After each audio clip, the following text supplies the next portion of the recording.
नमस्कार दोस्तों, स्वागत है आपका हमारे इस चैनल धूप धनुषी आरती में। दोस्तों आज आचमन के जो है शास्त्रीय नियम से आचमन में क्या-क्या देना चाहिए, अर्थात आचमनीय दक जो है, भगवान को जब हम आचमन यानी आचमनीय दे रहे हैं, भगवान को जब आचमन देते हैं तो उसे आचमनीय कहते हैं। तो आचमनीय दक में क्या-क्या देना चाहिए, शास्त्र में क्या कहा गया है, हमारे आगम शास्त्र में जाति कपूर कक्कोल बहुमूल तमालकन तच्चूर्ण येन यथा न्यायं पुनराचमनीयकं पुनराचमनं दद्यान्मूल श्लोकांतरं पठेत। अर्थात याति कर्पूर कक्कोल बहुमूल और तमाल का यथा भाग चूर्ण युक्त आचमनीय बनाकर भगवान को मंत्र से समर्पित करना चाहिए। अर्थात जो कि मंत्र है कि मंद्याकिन्यास्तु जद्वारिं सर्व पापहरं शुभं, या फिर मंद्याकिन्यास्तु जद्वारिं कर्पूरेण सुवासितम, मंत्र में ही कहा जा रहा है कर्पूर सुवासित।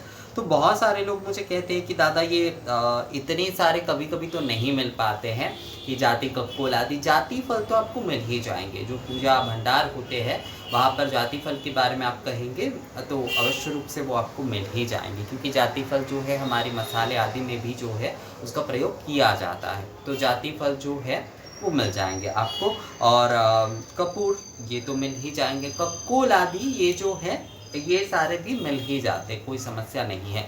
बहुत सारे लोग मुझे कहते हैं कि दादा क्या महौषधि या फिर जो सर्वौषधि है उसके माध्यम से भी आचमनीय दक देना चाहिए या नहीं। दिया जा सकता है, उसमें कोई बहुत बड़ी समस्या नहीं है कि अगर आप देते हैं तो उसमें कोई समस्या है।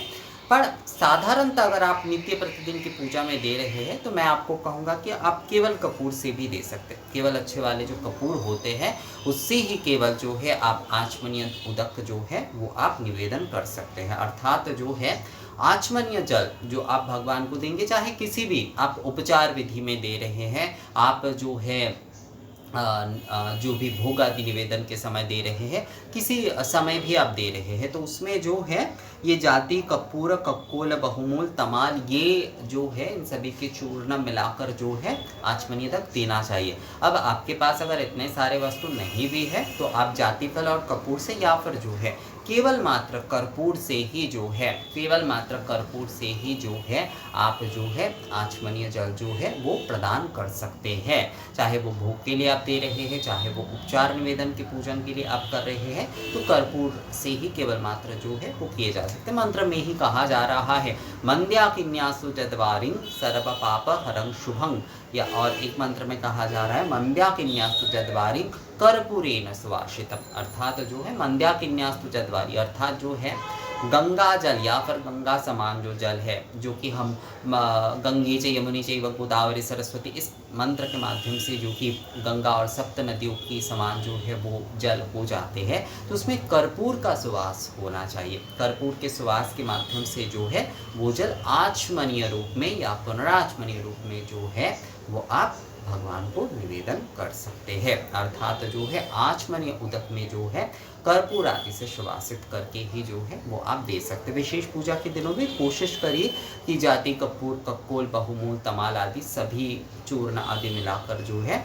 वो दिया जाए। अब इसके साथ अगर आप मतलब इसके अभाव में अगर आप महौषधि आदि का प्रयोग करना चाहते हैं, सर्वौषधि आदि का प्रयोग करना चाहते हैं तो वो गलत तो नहीं है, पर मैं कहूँगा कि कपूर केवल मात्र अगर कर्पूर आप मिलाते हैं आचमनीय जल में जो है तो वही काफ़ी होता है। क्योंकि देखिए हाथ मुंह धोने का जल होता है वो, तो उसमें अगर सुवासित होंगे और ये बहुत सही होता है। इसलिए मैं क्या करता हूँ, जो भोग आदि के समय जब देता हूँ तो उस समय केवल कपूर से ही मैं देता हूँ, और कई समय थोड़ा सा चंदन आदि भी कई समय मिला देता हूँ जब निवेदन करता हूँ उपचार आदि के समय। पर भोग आदि का केवल कपूर का जल ही जो है वो आचमनीय रूप में मैं निवेदन करता हूँ। तो आप केवल कपूर के जल से भी जो है शास्त्र में यही कहा गया है, कपूर के केवल जल से ही जो है आप निवेदन कर सकते हैं। आचमनीय दत्त जो है आप भगवान को निवेदन कर सकते हैं। तो शास्त्र अनुसार जो है इसी प्रकार आचमनीय दत्त निवेदन करने के बारे में कहा गया है।